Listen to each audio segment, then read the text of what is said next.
नमस्कार। आज राजस्थान जो मैंने पीसीएस प्री का जो पेपर था, मैंने कहा था आप लोग के साथ डिस्कस करूँगी कि कैसा पेपर आया था, क्या था। तो अगर आपने चैनल को सब्सक्राइब नहीं किया, सब्सक्राइब कर लीजिए और लाइक और शेयर करना बिल्कुल मत भूलिएगा। तो देखिए, सबसे बड़ी चीज़ है कि इसमें मैंने जैसे कि बोल रही थी कि क्या है, कैसे होगा। तो ये सारी चीज़ें आप देखिए इसमें। पहला क्वेश्चन ये आप देख लीजिए, ये आपका स्पेसिफिक रिलीफ एक्ट से पूछा गया है क्वेश्चन है कि इसमें विनिर्दिष्ट अनुतोष अधिनियम 1963 आपका दिया हुआ है। ठीक है, तो इसमें पूछा क्या है कि निर्देशों, देखिए पूरा काफ़ी लॉन्ग क्वेश्चन है, तो इसलिए इतना वो नहीं कर रही हूँ। फिलहाल आप क्वेश्चंस देख लीजिए कैसे हैं। ठीक है, जैसे ये देखिए, ये तो बहुत इंपॉर्टेंट क्वेश्चन हमेशा ही पूछा जाता है। जब हम लोग भी लॉ कर रहे थे तो यही पढ़ाया गया था कि काफ़ी इसके बारे में पूछा जाता है। देखिए लिखा हुआ है, संपत्ति अंतरण अधिनियम 1882 के अंतर्गत भूबद्ध से अभिप्रेत नहीं है। तो भूमध्य मतलब जमीन से जुड़ा हुआ, अटैच टू द अर्थ, क्या नहीं माना जाता है। तो ट्रीज होता था सर, ग्रोइंग क्रॉप्स और वॉल्स और बिल्डिंग्स, तो ऑब्वियस सी बात है जो चीज़ जब तक ज़मीन से जुड़ी हुई है तो मानी जाती है। जैसे काट लिया उसको, मान लीजिए ट्री को काट लिया, तो वो क्या मानी जाती है, भूआबदित नहीं मानी जाती है। तो यहाँ पे आप अपने हिसाब से उसको लगा सकते हैं। बाकी नेक्स्ट आता है, देखिए कॉन्ट्रैक्ट एक्ट इसमें पूछा जाता है। पहले देख लीजिए क्वेश्चन पेपर आता कैसा है। देखिए कॉन्ट्रैक्ट एक्ट पूछा जाता है, सीआरपीसी, सीपीसी, आईपीसी, और काफ़ी वहाँ के काफ़ी आपके अधिनियम पूछे जाते हैं। जैसे वो वुमेन हरासमेंट हो गया 2013 वाला। फिर उसके बाद बहुत सारी चीज़ें ऐसी हैं जो वहाँ की रिलेट करती हैं, वहाँ का स्टेट रिलेटेड होता है, और काफ़ी एक्ट होते हैं। चाइल्ड लेबर वाला पूछा जाता है।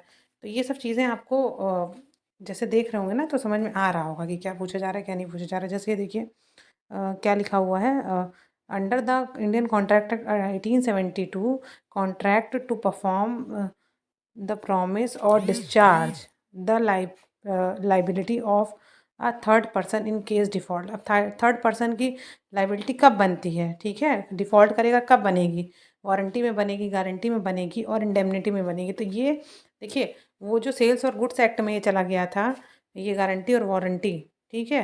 इंडेमनिटी इसमें बनता था कॉन्ट्रैक्ट का पार्ट, बाकी तो कहाँ बनता था, पता ही होगा आप लोगों को, तो वो समझदार है तो क्या बताना है। फिर नेक्स्ट वन देखिए, अब इसमें डॉक्यूमेंट का पूछा गया है। अब डॉक्यूमेंट क्या, एविडेंस एक्ट से आता है डॉक्यूमेंट वाला पोर्शन। तो ये पूछा, देखिए पूछा गया इसमें क्या गलत है। तो a map is a plan of a document, हाँ है, बिल्कुल है। फिर next, N inscription of a metal is a plate of document, हाँ बिल्कुल है। अ कैरिकेचर मतलब कार्टून जो होता है, जो कार्टून बना होता है वो डॉक्यूमेंट नहीं है बता रहे हैं, लेकिन वो डॉक्यूमेंट होता है, उसको माना गया है। तो ये इसका आंसर सी हो जाएगा, मतलब थर्ड वाला हो जाएगा। फिर कितने दिन के लिए किया जाता है, आप लोग को सबको पता होगा कि कितने दिन के लिए किया जाता है ना। तो अब आगे बढ़ते हैं, 90 है कि 60 होगा, ये आप लोग अपना देख लीजिएगा। फिर नेक्स्ट आता है कि रिसीवर वाला। अब ये आ गया आपका सीपीसी का पोर्शन। तो सीपीसी में देख लीजिए क्या पूछा जाता है। तो इस तरह से चीज़ें आपकी देख रहे हैं ना आप, कैसे पूछी जाती हैं। सीपीसी का पूछा गया बारी बारी से, ये नहीं है कि एक के बाद एक। अब ये देखिए 143 के हिसाब से कितने होने चाहिए, ये कॉन्स्टिट्यूशन से रिलेटेड पूछा गया है। क्वेश्चन 5 होने चाहिए कि 7 होने चाहिए, तो ये सारी चीज़ें इसमें हैं। ठीक, फिर नेक्स्ट वन आता है, N advertisement in a newspaper inviting tender. क्या होता है, अगर आप न्यूज़पेपर में टेंडर देते हैं तो इनविटेशन टू प्रपोजल होता है कि प्रपोजल होता है, इनविटेशन टू प्रपोजल। तो ये सारी चीज़ें अगर आपको याद मतलब आपने पढ़ी हैं अच्छे से, तो आप अच्छे से कर ले गए होंगे। सांविधिक निर्वचन से क्या समझते हैं, ये चीज़ें थोड़ा सा देखिए। जो बाहर की चीज़ें हैं वो थोड़ी दिक्कत भले करें, जो स्टैटिक पोर्शन है वो स्टैटिक पोर्शन ही आपको नंबर दिलवाएगा। जैसे शुफा के लिए प्रवर्तन कौन सा, अब देखिए मैरिज एक्ट आ गया, मुस्लिम मैरिज एक्ट 1939। फिर उसके बाद आता है आपका सिविल प्रक्रिया संहिता 1908 में हस्तांतरित के अंतर्गत स्टाम्पित नहीं है। तो स्टाम्पित क्या नहीं होता है, निर्णय, जमानती वारंट, कुर्की समन या डिसीजन। तो आप अपना दिमाग लगाइए, वैसे तो पता होगा आपको आंसर डी इसका होना चाहिए। फिर नेक्स्ट वन आ गया आपका इसमें, the writ jurisdiction of high court is wider than the writ of Supreme Court, कौन सी होती है। Yes, article 226 can be invoked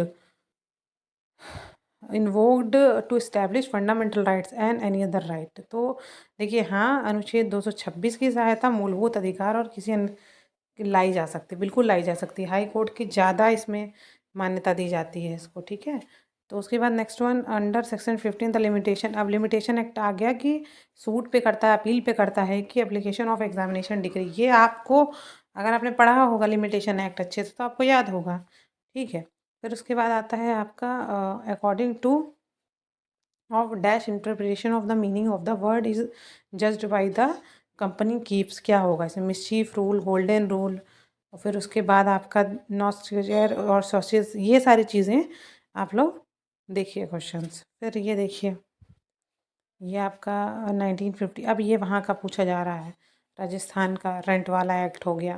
फिर भारतीय साक्ष्य अधिनियम, ये तो देखिए थोड़ा सा कह सकते हैं छोटा क्वेश्चन है, अच्छा क्वेश्चन है, और 122 के तहत ये पूछा जाता है। तो आप लोग को अगर थोड़ा सा भी अंदाज़ा होगा, जैसे ये under the schedule of the disqualification किसके तहत होता था, 10वीं अनुसूची के तहत होता था कि नहीं होता था, दल बदल परिवर्तन वाला क्या होता था, यही तो होता था। तो अगर आपको ने पढ़ा है अच्छे से या प्री बेस नॉलेज आपकी अच्छी है तो आप जा सकते थे वहाँ, देख सकते थे।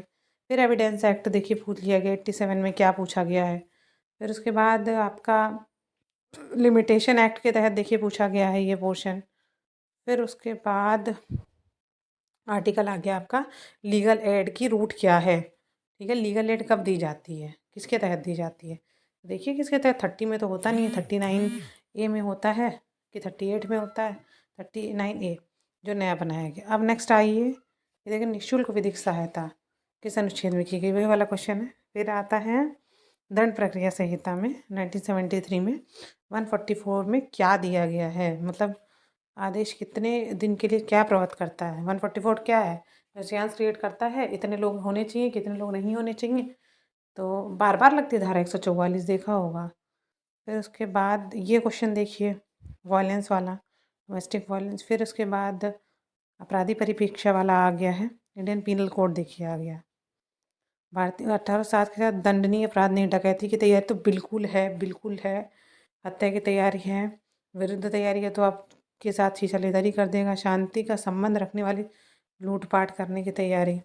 अब आप बताइए क्या है, डकैती की तैयारी तो बहुत दंडनीय अपराध है ये वाला, ठीक है। तो आप कंफ्यूज मत होइए, उसको पढ़िए अच्छे से। इसमें स्टेटमेंट है, स्टेटमेंट बेस्ड क्वेश्चन है जो उसको अच्छे से आपको पढ़ के करना चाहिए। इसको पेपर को पूरा देख लीजिए, आपको ये पेपर देखना भी ज़रूरी है, इसलिए मैं ये पेपर पूरा दिखा दे रही हूँ। ये देखिए इसमें यहाँ the incident representation of women prohibition act 1986 भी आता है, और निगोशिएबल एक्ट भी आता है, किसके थ्रू होता है, किसमें क्या होता है। ये देखिए फिर 232 क्वेश्चन हो गया, इसमें क्या पूछा गया है देख लीजिए आप लोग क्वेश्चन। और अगली बार आप लोग जाइएगा तैयारी के लिए, मतलब तैयारी करके तो देख लीजिए किस तरह के क्वेश्चन आते हैं उसमें। काफ़ी क्वेश्चन पूछे जाते हैं और अच्छे से पूछे जाते हैं। ये ख़त्म होने के बाद देखिए 70 क्वेश्चन इसके होते हैं। फिर उसके बाद नेक्स्ट आता है आपका हिंदी भी आता है इसमें, ठीक है, कि स्थानक क्रिया विशेषण क्या है। क्रिया आपको नहीं पता होगी तो क्रिया विशेषण क्या पढ़ेंगे आप। फिर उसके बाद उपसर्ग भी पूछा जाता है, संधि भी पूछी गई है, शब्द वाक्य हैं, कान में फूंक मारना, और ये सारी चीज़ें देख रहे हैं। तो ये देखिए कर्मवाच्य पूछा जाता है। तो आपको हिंदी भी अच्छे से तैयार करनी होगी। अगर 30 नंबर आप इसी में ले आए, बाकी अगर मान लीजिए उसमें 40 लेकर के आए, 50 लेकर के आए, तो 20 नंबर की ही कमी रहेगी आपके पास। अदरवाइज़ आप आराम से जो है उन चीज़ों को कर लेंगे। मेरा मेन मकसद ये था कि ये पेपर आप देखिए, और अगर कोई इसमें वो आ रही है तो मैं इसको जो है पूरा सॉल्व करवा के, अगर आप लोग बोलेंगे तो इसको मैं आप लोग को प्रोवाइड करा दूँगी। अदरवाइज़ कोई बात नहीं, आप लोग इसको देख लीजिए, इसी के हिसाब से तैयारी कीजिए। आपको PDF भी मिल जाएगी अगर आप रहेंगे। तब तक के लिए धन्यवाद, नमस्कार, आपका दिन शुभ हो।